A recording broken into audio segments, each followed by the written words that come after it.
अच्छा, तो अब हमने देख लिया कि हार्मोन रिसेप्टर्स क्या होते हैं, और फिर जब वो एक्टिवेट होते हैं तो अब हम देखेंगे कि वो एक्टिवेशन के बाद कैसे काम करते हैं। ठीक है, इंट्रासेलुलर सिग्नलिंग देखेंगे हम आफ्टर हार्मोन रिसेप्टर एक्टिवेशन। तो सबसे पहले हम देख लेंगे कि कुछ रिसेप्टर्स जो होते हैं वो आयन चैनल लिंक्ड रिसेप्टर्स होते हैं। जिसका क्या मतलब है? इसका मतलब ये है कि ये रिसेप्टर्स जो हैं इनके साथ आयन चैनल्स लिंक होते हैं। जैसे ही हार्मोन आके in ion channel linked receptors के ऊपर अटैच होते हैं तो ये या खुल जाते हैं या बंद हो जाते हैं, जिसकी वजह से आयन की जो मूवमेंट है वो अल्टर होती है। ठीक है, सोडियम हो सकता है, पोटेशियम, कैल्शियम, कोई भी आयन हो सकता है जिसकी मूवमेंट जो है इस हार्मोन रिसेप्टर के ऊपर हार्मोन के अटैच होने के बाद ऑल्टर हो जाएगी, क्योंकि ये चैनल्स या खुल जाएंगे या बंद हो जाएंगे। ठीक है, तो ऑल्टर्ड मूवमेंट जो है आयंस की वो आगे फिर सब्सीक्वेंट इफ़ेक्ट्स हमें देगी जो हार्मोन का एक्शन होगा। ठीक है, तो ज़्यादातर हार्मोन्स इसके थ्रू एक्ट नहीं करते। ठीक है, इसके through neurotransmitters for example acetylcholine या नोरेपिनेफ्रिन ये काम करते हैं। ठीक, हार्मोन्स जो होते हैं वो ज़्यादातर या जी प्रोटीन लिंक्ड रिसेप्टर्स के थ्रू काम करते हैं या एंजाइम लिंक्ड रिसेप्टर्स के थ्रू काम करते हैं। अभी हम देखेंगे कि ये जी प्रोटीन लिंक्ड रिसेप्टर्स या एंजाइम लिंक्ड रिसेप्टर्स ये कैसे काम करते हैं। ठीक, तो पहले हम देख लेते हैं कि जी प्रोटीन लिंक्ड जो हार्मोन रिसेप्टर्स होते हैं वो कैसे काम करते हैं। ठीक है, तो पहले तो आप देख लें कि ये जो हार्मोन का रिसेप्टर होगा ना जी प्रोटीन लिंक्ड, ये इसकी 7 ट्रांस मेम्ब्रेन यूनिट्स होते हैं। ठीक है, इन एंड आउट इस तरह इसके 7 यूनिट्स होते हैं। ये बाहर इसकी रिसेप्टर साइट है, हार्मोन आके रिसेप्टर पर अटैच करेगा। ठीक है, अब इसके अंदर जो है इसके साथ लिंक्ड होती है जी प्रोटीन। ठीक है, इसे जी प्रोटीन क्यों कहते हैं? क्योंकि इसके साथ जीडीपी लिंक होता है। ठीक है, जीडीपी या जीटीपी वो भी हम देखेंगे। ठीक, ये ट्राइमेरिक प्रोटीन है। जी प्रोटीन एक ट्राइमेरिक प्रोटीन है। इसके 3 सब यूनिट्स हैं, अल्फ़ा, बीटा और गैमा। ठीक, बीटा और गैमा का कोई काम नहीं है, अल्फ़ा का मेन काम है। अल्फ़ा के साथ अटैच होती है जीडीपी। ठीक है, जीडीपी इसको इनएक्टिव रखती है। जैसे ही हार्मोन आके रिसेप्टर साइट पर अटैच होगा तो ये जो रिसेप्टर है ये कन्फर्मेशनल चेंज इसके अंदर आएगी। जब इसके अंदर कन्फर्मेशनल चेंज आएगी तो जी प्रोटीन एक्टिव हो जाएगी। जब जी प्रोटीन एक्टिव होगी, क्यों? क्योंकि जीडीपी रिप्लेस हो जाएगा जीटीपी के साथ। ठीक है, तो जब ये एक्टिवेशन हो जाएगी तो ये अल्फ़ा यूनिट बीटा और गामा यूनिट से अलग हो जाएगा। ठीक है, ये अल्फ़ा यूनिट बीटा और गामा से अलग हो जाएगा। अलग होने के बाद ये अल्फ़ा यूनिट आगे अपने काम करेगा। ठीक है, जिससे हमें हार्मोन का एक्शन देखने को मिल सकता है। अब ये कैसे काम करेगा? इसके 3 तरीके हो सकते हैं। ठीक, या तो ये आयन चैनल्स को ओपन और क्लोज करेगा। ठीक है, ऊपर हमने देखा था कि डायरेक्टली आयन चैनल्स ओपन या क्लोज हो रहे थे हार्मोन या न्यूरोट्रांसमीटर के अटैच होने से। यहाँ पर क्या हो रहा है? यहाँ पर ये अल्फ़ा यूनिट जो है ये आयन चैनल्स को ओपन या क्लोज करेगा। ठीक, या फिर ये अल्फ़ा यूनिट चेंज करेगा एंजाइम की एक्टिविटी को। ठीक है, मतलब ये किसी एंजाइम के साथ अटैच होगा, या उसको एक्टिव कर देगा या उसको डीएक्टिवेट कर देगा। ठीक है, एंजाइम्स की क्या एग्जांपल हो सकती है यहाँ पर? एडिनाइलाइल साइक्लेज या फिर फोस्फोलाइपेज सी। ठीक, तीसरा एक्शन जो ये कर सकता है वो है कि ये जीन की ट्रांसक्रिप्शन को एक्टिवेट कर देगा या डीएक्टिवेट कर देगा। मतलब या इसकी वजह से प्रोटीन की प्रोडक्शन इंक्रीज हो जाएगी या डिक्रीज हो जाएगी। तो क्या हमने देखा? हार्मोन आके अटैच हुआ। ठीक है, हार्मोन अटैच हुआ रिसेप्टर साइट पे, कन्फर्मेशनल चेंज आया जी प्रोटीन लिंक्ड रिसेप्टर के अंदर, जिसकी वजह से जी प्रोटीन के ऊपर जीडीपी की जगह जीटीपी अटैच हुआ। जी प्रोटीन एक्टिवेट हो गई, अल्फ़ा यूनिट अलग हो गया। अल्फ़ा यूनिट अलग होने के बाद या तो किसी आयन चैनल पर अटैच होगा और उसको खोलेगा या बंद करेगा। ठीक है, वो हमारा पहला मैकेनिज्म ऑफ एक्शन। ठीक है, ओपन और close ion channels.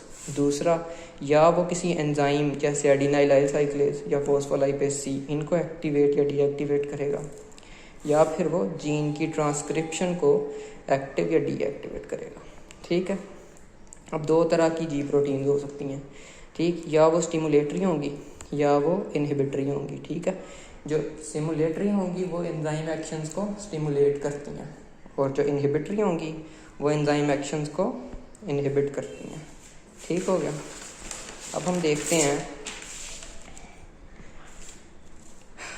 Enzyme linked hormone receptors को। ठीक है, अब ये क्या है, या तो रिसेप्टर्स खुद एंजाइम्स होंगे, मतलब जैसे ही हार्मोन आगे अटैच होगा रिसेप्टर पे, रिसेप्टर खुद ही एक एंजाइम होगा और वो अपना काम शुरू कर देगा।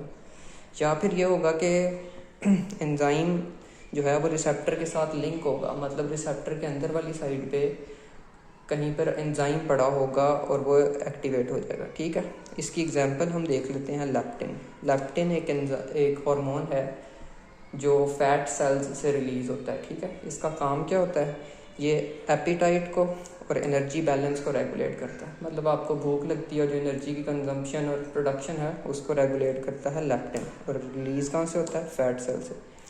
अच्छा, ये काम करता है through receptors that have an associated enzyme. ठीक है, ये इसकी एग्जांपल है। ठीक है, ये पाथवे सिग्नलिंग पाथवे है, इसको टायरोसिन काइनेज सिग्नलिंग पाथवे कहते हैं। ठीक है, ये अक्सर ड्रॉ करने के लिए भी आ जाता है, टायरोसिन काइनेज सिग्नलिंग पाथवे।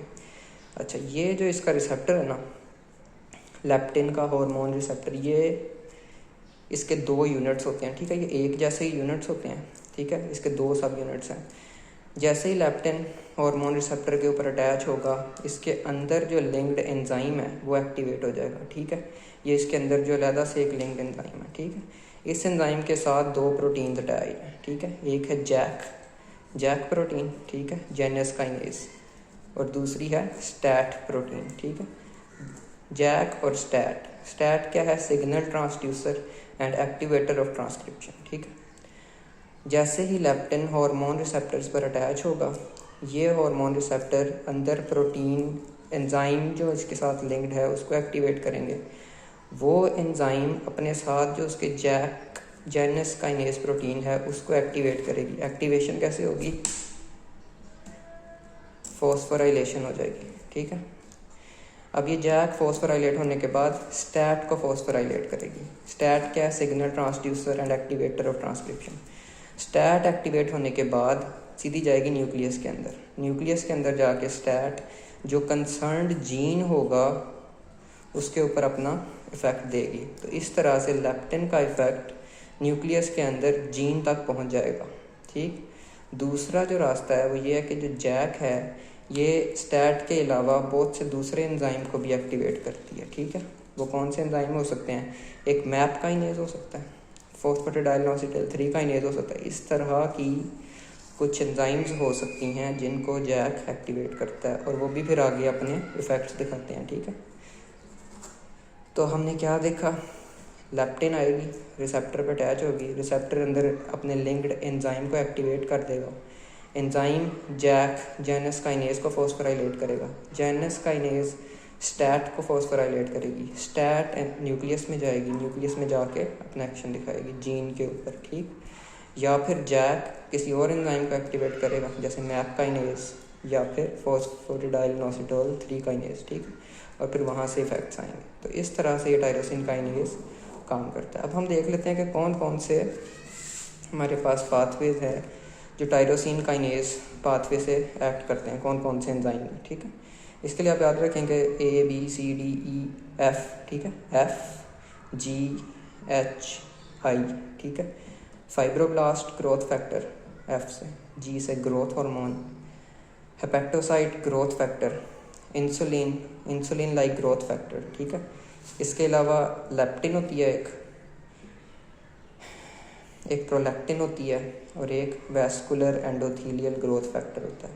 ठीक है, ये तो थे रिसेप्टर जिसके साथ एंजाइम लिंक्ड था। ठीक है, कुछ रिसेप्टर्स होते हैं जो खुद एंजाइम होते हैं। ठीक है, उनके अंदर वाला एक पोर्शन होता है जो एडिनाइलाइल साइक्लेज के तौर पे काम करता है।